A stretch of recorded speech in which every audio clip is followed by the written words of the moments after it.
All right, I'm going to talk about LSU quarterback Garrett Nussmeier. Talk about the keys for success for Nussmeier heading into 2025. Just give a quick preview over Garrett Nussmeier. If you've seen this channel or watched the channel before, you know we're big Garrett Nussmeier fans. We think he can and has the potential to be the top quarterback in the SEC heading into 2025. So we're going to talk about what areas stand out, what areas need to be improved on, and we're going to utilize what we saw on film, what the data tends to show. Then we're going to talk about our QB spotlight model. We'll get into a little bit more detail on that, but basically that weighs 5 different categories for a quarterback: the accuracy and efficiency, turnover avoidancy, deep ball ability, athleticism, and then the red zone / third down situational football. When we use QBR for that, we're talking about the 2024 season briefly, go through game by game. Then we'll preview 2025 each game and kind of what Nussmeier needs to do in order for LSU to hit the over on their win total. That's at 8.5 right now, depending where you are getting that number. So let's talk about Nussmeier. Let's talk about what 3 areas really stand out according to film. So number 1, it's the ability to move in the pocket. I think we saw this more at the beginning of the season when he was real comfortable. Obviously, you had that real good first 7-8 game stretch. Then you have that 2-game stretch, whatever it was. I think 3-game stretch where he lost 3 games. Then you finished the season strong. But I think we really did. I think we saw a lot of his underrated athletic ability, his ability to move within the pocket. We didn't see many rush yards, which dinged him on the QB spotlight model, which we'll get into. I did want to see him run a bit more, but it's his ability to make guys miss. He was only sacked twice the first 7 games of the season, largely because of his ability to move in the pocket, keep his eyes downfield. I really think he has elite pocket presence, and we saw that against Ole Miss. We saw it against Arkansas. We even saw it against South Carolina at the beginning of the season when they were getting a lot of pressure on him. So I think, number 1, the strength that stands out is his ability to move in the pocket. I want to see some more rushing attempts coming from that, because I think that's, at least in college football, it may be something that's missing from him. But overall, I think he has elite athleticism within the pocket, keeping the eyes downfield and making sure no play, and making sure he's maximizing the potential of every play. Number 2, it's his deep ball ability. We had him, I think he was second in the SEC. Let's see, he was second in the SEC when it came to completions 20 yards or more downfield. I think Jackson Dart was the only quarterback that had more completions on those type of throws. Yeah, 31 completions where the ball was thrown 20 yards or more downfield. So second in the SEC. If I want to nitpick a little bit, which let's go ahead and nitpick, I would like to see a bit more accuracy on those throws, less attempts to get there. But I think it's a huge strength of Nussmeier, and the defense has to be aware of that. The defense knows Nuss is taking shots, fairly often throughout the game.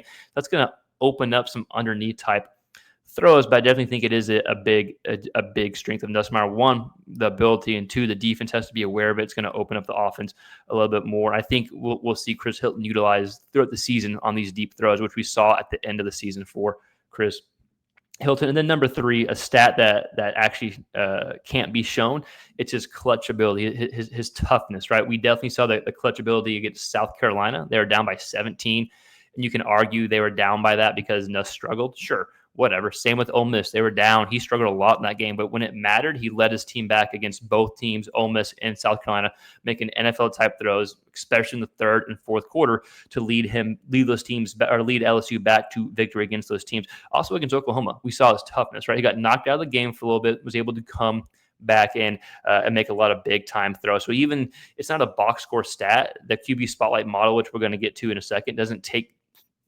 traits like this into consideration.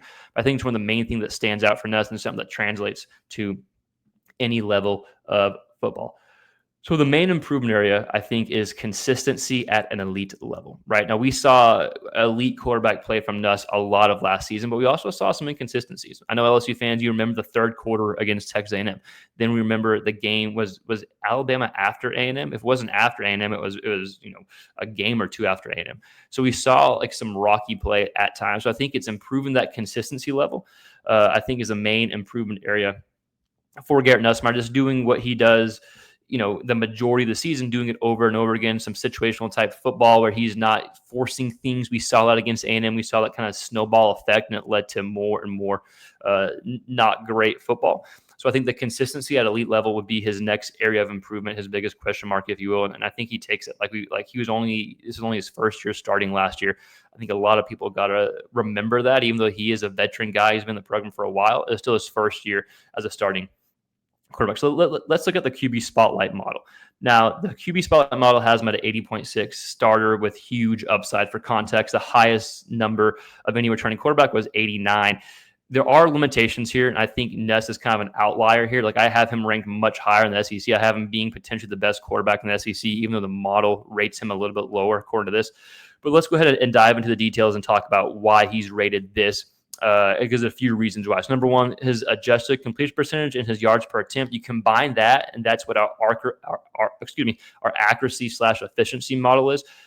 Good yards per attempt. He's fairly accurate. You want to improve that a little bit. You probably want his adjusted completion percentage to be up by a few percent, which I think every LSU fan would agree. And then number two, the turnover avoidance, 12 picks.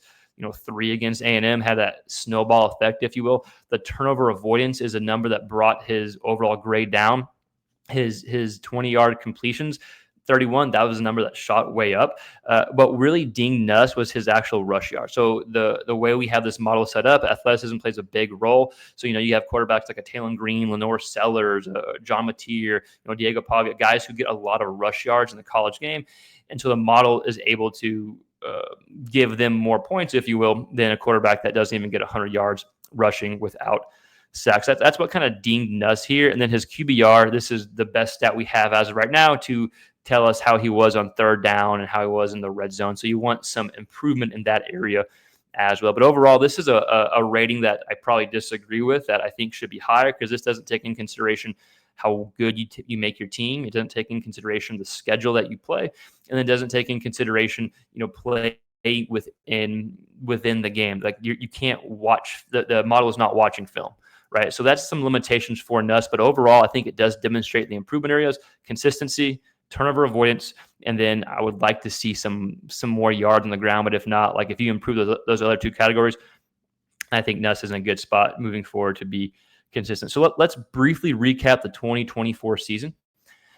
So we go through the 2024 season. I think it started off with a loss against USC, but Nuss played fairly well, and then it had a comeback win against South Carolina. You ripped off a bunch of wins. Ole Miss was that crazy overtime win when he made 2 huge clutch throws to tie the game and then to win the game.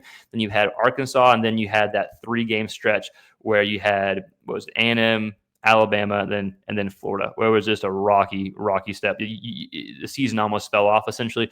Then you're able to save it a little bit, beat Vandy, beat OU, and then beat Baylor in the bowl game. So I would say great start, then it kind of crashed down, then you kind of finish more at a moderate level here. So I think you want to avoid those kind of that 3-game stretch, if you will. So let's look at that 2025 schedule. So again, the win total is 8.5. You open up at Clemson.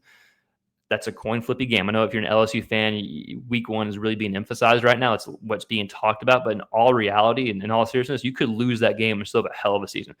But let's say they go to Clemson. Let's say they win. Great. Then they go to La Tech, win. They go to Florida. I think it's going to be, I wouldn't say coin flippy, but you lost last year to Florida, right? Yeah, you lost last year to Florida.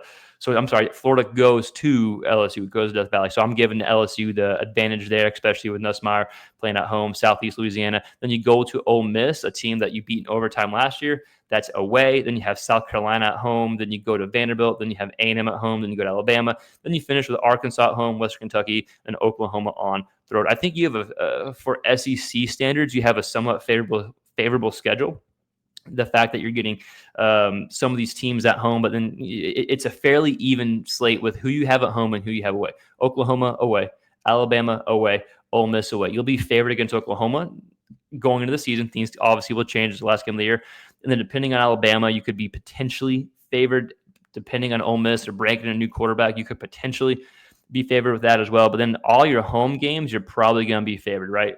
Louisiana Tech, Florida, Southeast Louisiana, South Carolina, A&M, Arkansas, Western Kentucky. That's 7 right there. Then you just got to get 2 more games outside of that to hit your win total. So LSU fans, this is a quick Garrett Nussmeier preview. Again, we talked about what his main areas of strength are, and if he applies that to this schedule, I think we see him be potentially the best quarterback in the SEC, and LSU should be having a shot at playing in the SEC championship game. But I want to hear from you. What do you think about Nussmeier's 2025 season? What's your big preview and takeaway? What are your areas of improvement? Again, mine's consistency as it relates to turnover avoidance and being more consistent on some down by down basis. In his top 3 strengths, the ability to move in the pocket, his deep ball ability, and then that clutch gene, that toughness to stay in the pocket, take hits, and keep moving for LSU fans who want to hear from you, we'll probably have some more Nussmeier content, during the offseason or this preview season, if you will. And once the season starts, we have quarterback breakdowns, recaps, previews, all that fun stuff. Once the season starts, it really gets fun on the channel. So follow us along if you like SEC quarterback content, and we will see you next time. Thanks for watching. Peace.